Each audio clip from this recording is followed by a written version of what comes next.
Спрашивают, чему будет равно выражение поделить на минус единицы. Это минус или это минус 1, или это плюс 1.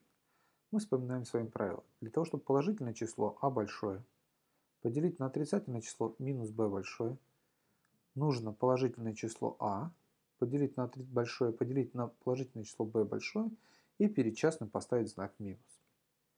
В нашем случае роль большого играет маленькая, а роль минус большого играет минус единица. И мы с вами понимаем, для того, чтобы найти частное, то есть поделить на минус единицу, надо поделить на единицу и перед частным поставить знак минус. Но так как при делении любого числа на единицу у нас остается число неизменным, то это будет просто минус